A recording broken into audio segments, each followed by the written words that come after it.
Good evening, fellow Kenyans. Tonight, I invite every Kenyan to what I believe will become the most consequential national conversation since the adoption of our Constitution in 2010.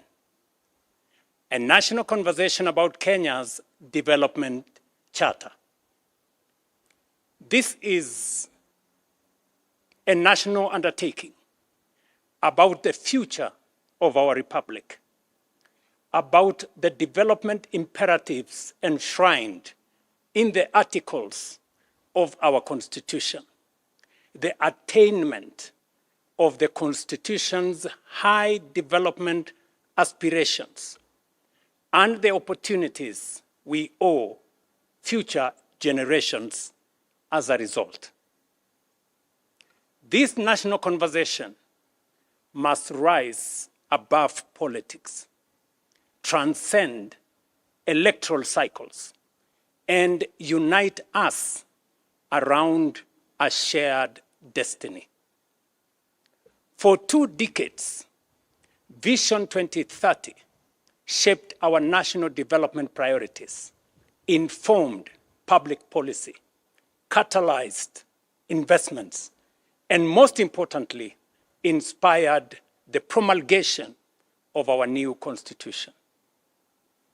As Vision 2030 approaches its horizon, our responsibility is not simply to replace it with another government document or plan.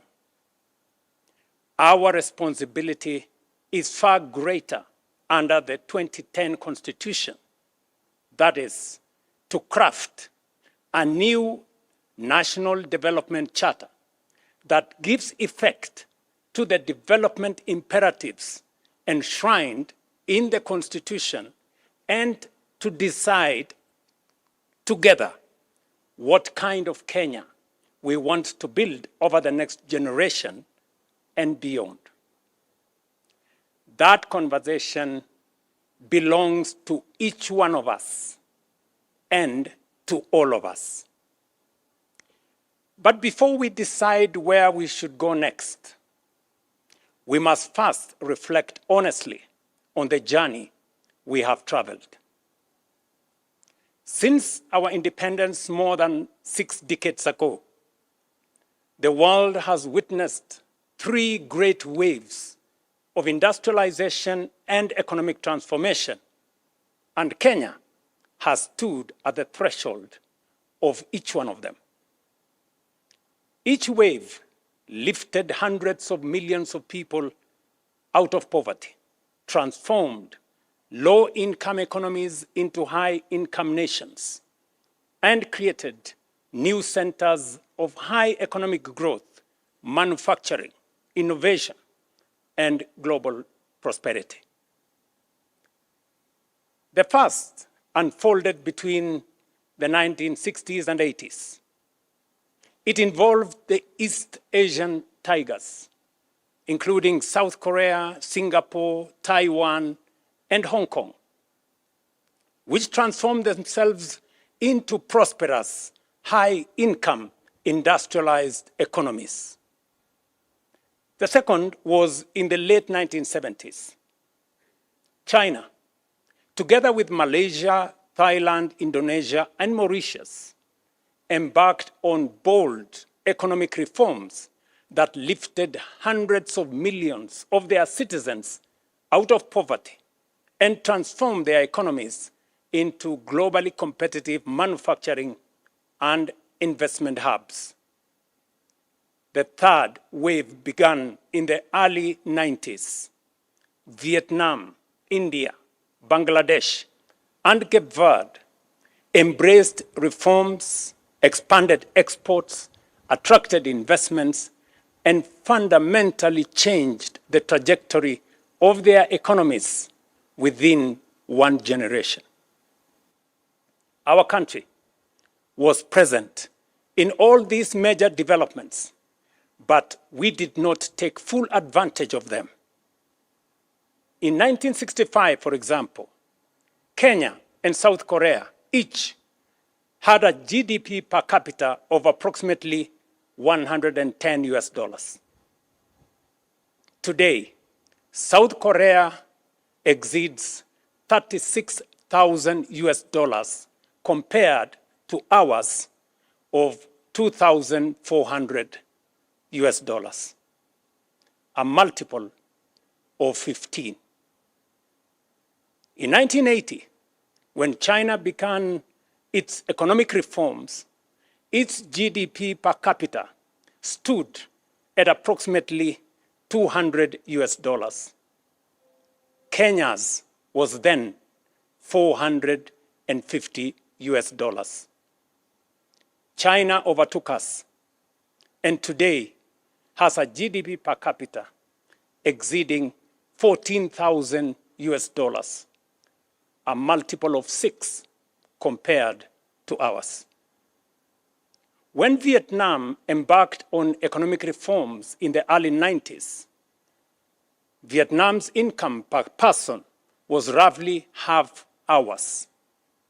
Today, Vietnam's GDP per capita stands at approximately $5,000, more than double ours. Bangladesh has followed a similar remarkable path. Even more sobering is the fact that we are now being challenged by countries much closer to home. Ghana's GDP per capita is about $3,200, roughly 30% higher than ours. While Zimbabwe, after enduring decades of profound economic hardship, has recovered to a GDP per capita of about $3,000, now slightly exceeding ours. The question we must ask ourselves candidly and honestly is why other nations have fulfilled so much of their potential while we have repeatedly fallen short. More importantly, what must we now do differently to ensure that the next chapter of Kenya's development story is fundamentally different from the last? Fellow citizens, there is, however, some good news. We can, we must, and we shall, together, get it right this time round. History rarely announces the arrival of defining moments. Yet, there are occasions when the forces shaping the world create opportunities that come, perhaps, once in a generation. I believe we are on the threshold of one such historic moment. I believe so for 4 compelling reasons. First, 4 years ago, our priority as a nation was not to imagine Kenya's next chapter. It was to survive global economic turbulence, restore stability, rebuild confidence, and place our economy back on a firm foundation. Together, we achieved that. We have restored macroeconomic stability. We have stabilized our currency. We have rebuilt our foreign exchange reserves to over $15 billion, providing 6.5 months of import cover. Inflation has fallen. Borrowing costs have declined. Investor confidence has returned. Last year, for example, Kenya attracted a record $3.2 billion in foreign direct investment, more than double the amount recorded in 2022.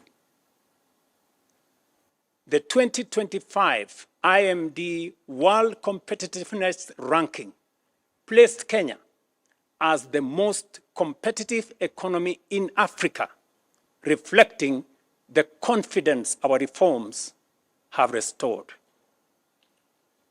Because we have restored stability, rebuilt investor confidence, and laid a firm foundation for our economy, now is the perfect opportunity for Kenya to begin shaping the next phase of our national development.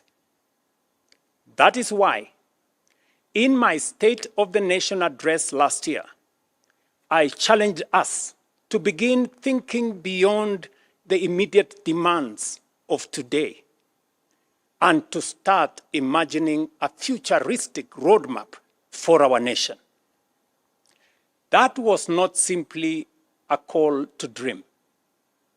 It was a call to prepare and an invitation to begin building the institutions that will support Kenya's long-term transformation. That journey has already begun.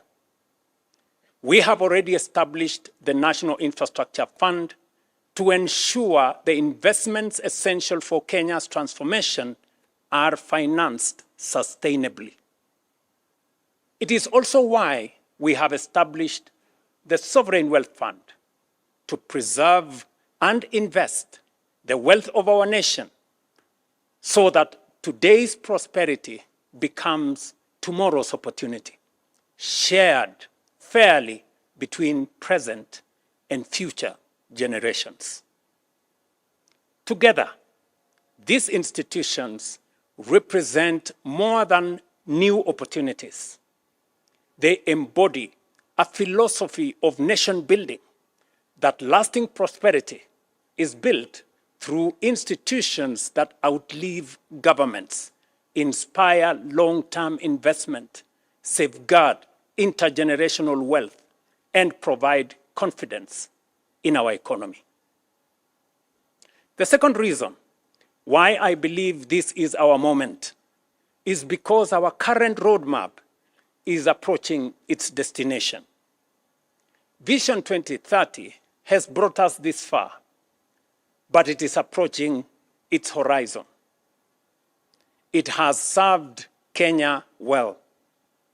It transformed the way we think about national development, provided a common direction, inspired investment, guided policy in the public space, and demonstrated the power of long-term planning. But honesty also requires us to acknowledge that some of its ambitions remain unattained. In several respects, we are still falling short of even the very standards we set out for ourselves. Vision 2030 set a target of Kenya becoming an upper middle income country by 2030. So far, we are off target. This is not a criticism of Vision 2030, nor is it a reason for disappointment. Rather, it is an opportunity to proudly learn from our successes, reflect with honesty on where we have fallen short, and define together Kenya's next long-term vision. The third reason why this is our moment is that the next great wave of economic transformation will, I believe, be African. The world is entering what may become the greatest wave of global economic transformation in the past 6 decades. And for the first time in modern history, its center of gravity is steadily shifting towards Africa. Our continent is the home to the world's youngest and fastest growing population, vast reserves of strategic minerals, immense renewable energy potential, abundant arable land, and rapidly expanding consumer markets. 9 of the world's fastest growing economies are in Africa. And by 2050, 1 in every 4 people on Earth will be African. Increasingly, global investors, manufacturers, innovators, and policymakers are looking to Africa not merely as a continent of future promise, but as the next frontier of global growth and prosperity. While we may not take full advantage of the previous 3 great waves of global transformation, we have a historic moment and a once-in-a-lifetime opportunity, not just to be part of, but to lead the next transformation. We have positioned Kenya as one of the nations that will define Africa's economic rise. Fourth, and perhaps most profoundly, this conversation is potent because the time has come to fulfill not only the political and governance promise of our Constitution, but also its equally compelling promise of development, national transformation, and shared prosperity. Fellow citizens, the Constitution envisages both a democratic and a wealthy and prosperous nation. Democracy allows us to organize power, protect liberties, and govern ourselves. Through our democratic institutions, our laws and policy reforms, we have steadily transformed that constitutional principle into a proudly democratic national culture. The next chapter of our national transformation journey is to operationalize the Constitution's development charter. The Constitution establishes our national development mandate. It requires us to build a wealthy, economically developed, and prosperous nation, and defines what government must ultimately achieve. A nation that is just, inclusive, and sustainable. A nation where every Kenyan, regardless of circumstance or place of birth, has a genuine opportunity to thrive. Taken together, the provisions of our Constitution reveal something profound. They affirm that the purpose of state power is not simply to administer the affairs of state, but to expand opportunity, promote human dignity, create wealth, and improve the lives of citizens. Development, therefore, is not simply a policy preference of those who govern. It is a constitutional imperative for the governed. While the Constitution's preamble commits us to build a nation founded on human rights, equality, freedom, democratic justice, and the rule of law, Article 10 of our Constitution speaks to patriotism, integrity, accountability, and sustainable development as among our highest national values. Moreover, our Constitution in Article 43 guarantees every Kenyan the right to the highest attainable standard of health, accessible and adequate housing, and reasonable standards of sanitation, freedom from hunger, and adequate food of acceptable quality, clean and safe water in adequate quantities, social security, and education. Together, we must ask ourselves what these constitutional guarantees should mean in practice. What should an education system worthy of our constitutional promise look like? What should define accessible and adequate housing for every Kenyan? What kind of health system is required to secure the highest attainable standard of health as is provided for in the Constitution?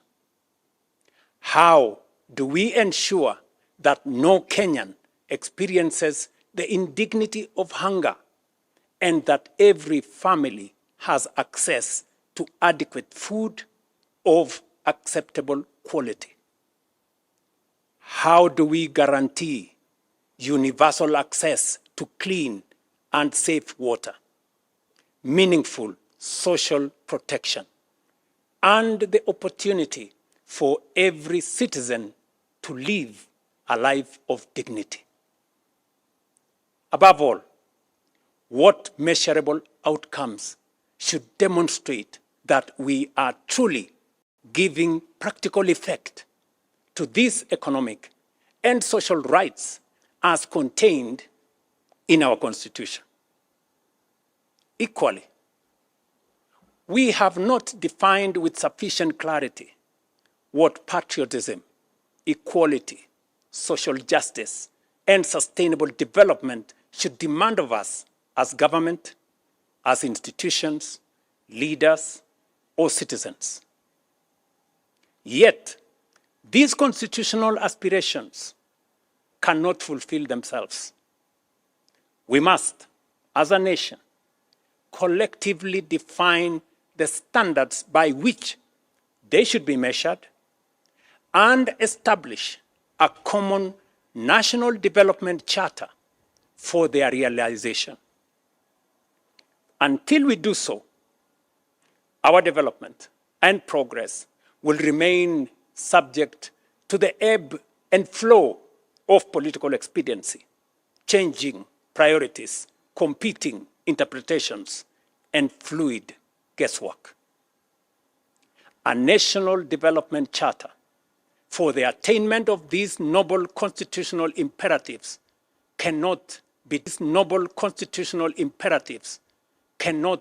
designed by politicians alone, nor by any single institution, profession, or interest group. It must be shaped by the people of Kenya themselves through an open, inclusive, and honest national conversation. For the Constitution belongs to the people, and so too must the vision that gives it practical expression. They demand the wisdom of our farmers and workers, the ingenuity of our entrepreneurs and innovators, the experience of our professionals and scholars, the moral leadership of our faith communities, the energy of our young people, and the participation of every patriotic citizen who believes in Kenya's future. Such a development charter will succeed when anchored on strong institutions, institutions that enable rather than obstruct, that solve problems rather than multiply, that encourage enterprise rather than frustrate, and that make it easier for people to work, invest, innovate, build, and create wealth. Great nations, fellow citizens, are never built by chance. They are built by design, by discipline, and by deliberate, focused national purpose. Ours should be no exception. National development must never be left to chance or short-term politics. It must be guided by a shared national vision that endures beyond administrations and election cycles. A combination of the robust democratic society we have built and a well-crafted national development charter anchored on the economic and social rights enshrined in the Constitution is the potent ingredient necessary for the quantum leap that will make up for past missed opportunities and take us into the first world nation that we rightfully should be. Fellow citizens,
good evening, fellow citizens, are never built by chance.